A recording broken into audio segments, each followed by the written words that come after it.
Okay guys, welcome back na naman sa aking YouTube channel. Sa wakas, na-meet ko na rin talaga na makapag-AFK ako sa level 45 as free to play. Kung makikita nyo, 7 hours tayo nag-AFK dito. Hindi ko na kailangan gumamit pala ng patch kasi nga hindi naman pala ako abot sa 70%. Ini-imagine ko kasi, since may bawas pa rin kasi yung monster na hindi pa perfect na puro evasion niya, kung makikita nyo, nababawasan ako kasi nakahabol lang ng defense. So, ibig sabihin, out of 10 na hit ng monster, siguro 2 beses na lang sila tumatama.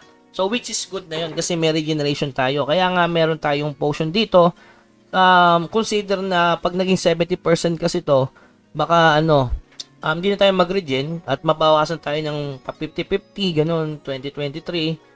Baka ma-dead sagad tayo kaya nag-ano ko ng follow-up na potion. Pero dahil 7 hours na naka-AFK dito, so ang laki ng XP guys, 3.6%, no? Tapos sa level 49. Kasi itong level 45, para kang nag-AFK or XP niyan is katulad sa kill debat.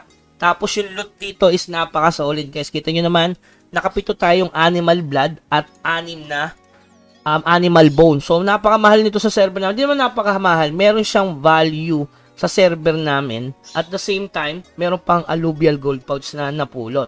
So, syempre, pag mas mataas yung monster, mas mataas yung chance na makapulot ka ng item. So, papakita ko sa inyo yung overall stats ko ngayon sa PBE dep.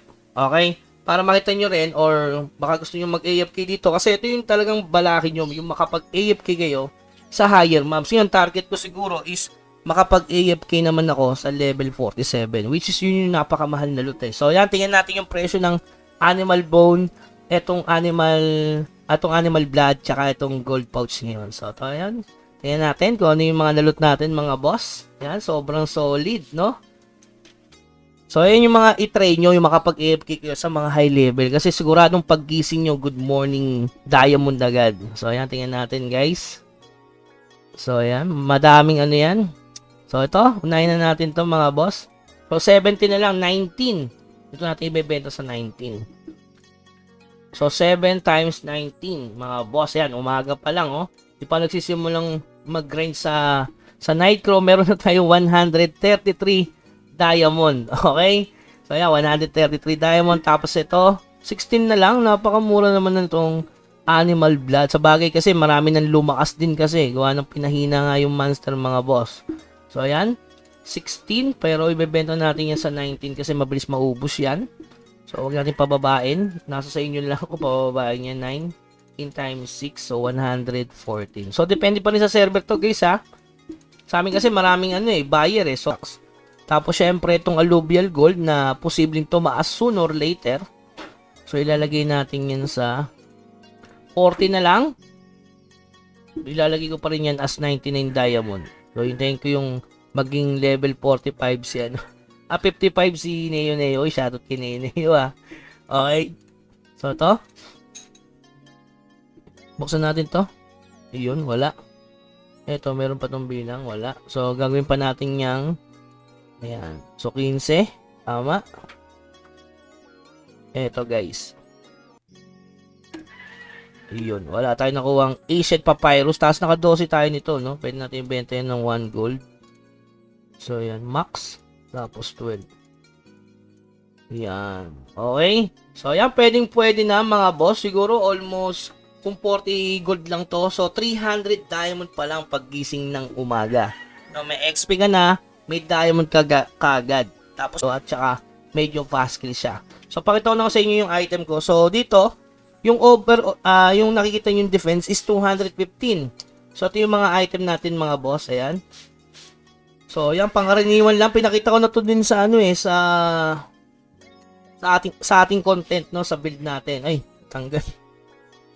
So, ayan. So, buti na lang na nerf yung mobs, kaya konting defense na lang yung talagang kailangan nyo. Ayan.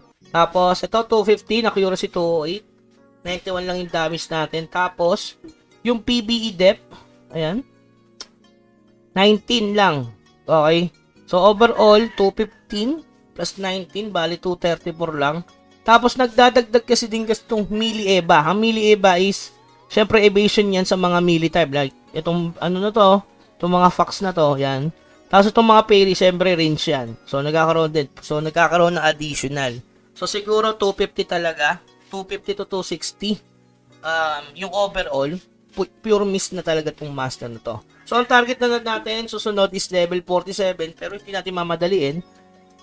Gusto ko makapag AFK na rin dito kasi medyo mahal ata to. O, 40 diamond, di ba? Mas mataas siya.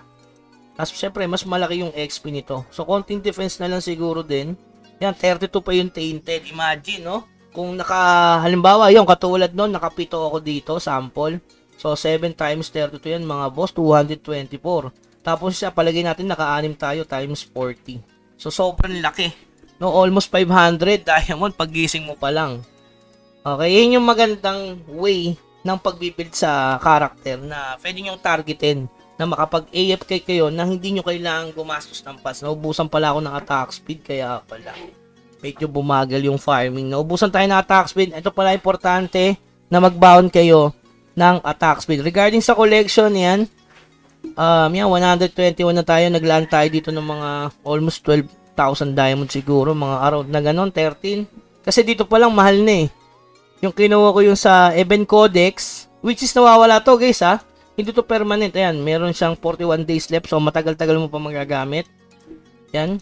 So dito ko nakuha yung 10 depth. Baka magtaka kayo ba't ang taas ang depth ko kasi dito ko rin nakuha. Pangalawa sa Infuse, medyo pangit pa yung aking Infuse. Yan. Yung sa pang-apat, ang hirap makadali nito. Siguro bibiling ko na lang sa diamond yung nasa dito. Kung may Infuse pa dito, ito. Ayan, may Infuse siya dito, oh. Yan, pwede kong... Ay, hindi pala pwede yan. Cash pala yan. So, siguro magkakaroon pa naman ng event yan. Gamit lang yung diamond tulad nito, yan. Diba? So, ayan, oh. Mura niya, no? 10 times 5, oh. Selection yan. So, meron kang 50 pieces sa halagang 1,200 diamond lang. So, sobrang mura nito, guys. Mas magandang biling yan. 1 to lang. So, makakatipid ka 50 pieces yan. Parang 50 o 2K. Sa Morion. Ayan. Mas solid to. Bibili natin yan. So, yan. So, yun lang naman. Tapos, syempre sa guild, kaya tumaas din yung ating defense. Kasi may traits dito mga boss. Ayan. Accuracy and defense. So, sumali kayo sa guild na max yung kanilang defense. Baka magtaka kayo, ba't hindi nyo pa rin mahabol yung defense? Baka dahil dyan. Syempre, yung sa mga, sa equipment din, guys, no? So, pag mas mataas yung plus ng ganito nyo, mas mataas yung defense nyo. Kasi nga, plus 2 ng plus 2 to every ups eh. So, kung plus 7 yung ganito nyo, napakaswerte. O, di ba? Ang taas ng bigay. Sobra.